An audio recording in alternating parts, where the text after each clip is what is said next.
Hey, this is Ryan, and today we'll finish up part 4 of the tutorial. We're going to use Kinesis Firehose to deliver our data, store that in S3, and query it in Athena.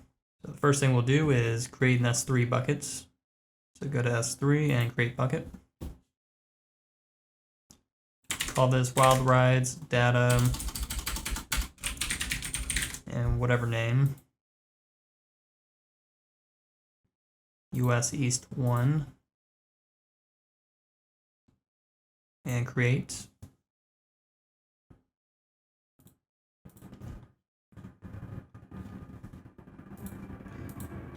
Step 2, let's make our Firehose delivery stream. So go to Kinesis, and this time you want to select data Firehose, and if that doesn't show up, it should be under data streams. Let's create a delivery stream. Let's call this Wild Rides. We want source to be Kinesis data stream and select Wild Rides. Next. Leave all this disabled. So next. And our destination is Amazon S3. We have our buckets under Wild Rides data RyanDallas. And next. Okay, buffer size, I think we'll leave that as 5. And every 60 seconds, this will be our batch duration to stream or to send the data to our S3 bucket. Scroll down to IAM role. I think we'll leave that as is. Select next. And create. All right, while that's creating, let's go to step 3, create an Amazon Athena table. So find Athena in AWS. Let's copy this command. So we're going to create a new table. Table name will be Wild Rides. These are the attributes. And we need our S3 bucket location. But first, let's make a new folder. So create folder. Call this Athena query results, RyanDallas, create, and let's click into our folder and copy our URL,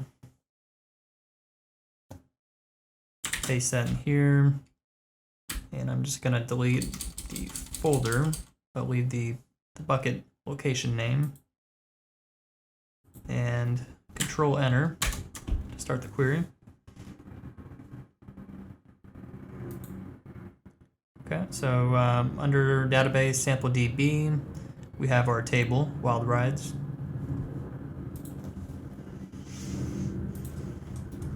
All right, step 4, we want to check and see in S3 if the batch data is being sent to our correct folders.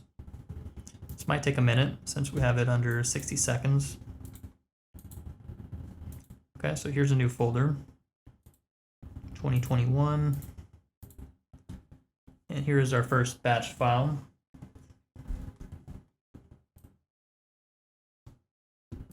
And when we run our query, it's going to store the data in this folder. Okay, so go back to Athena.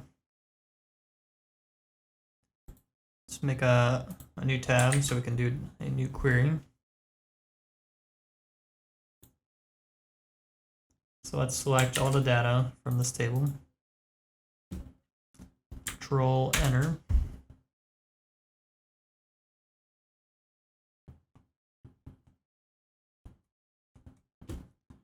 All right, so here's our data. And if we go to S3 and refresh, the CSV file will show up here. So you can download that and look through the files, but this is just a general overview of what it'll look like. So by doing that, we queried the table to see all the records that have been delivered via Firehose to S3. Okay, I think that's the end of the tutorial. So I'm just gonna clean that up and delete all of the services we created. And in the next tutorial, I think we'll finally get back to Kubernetes.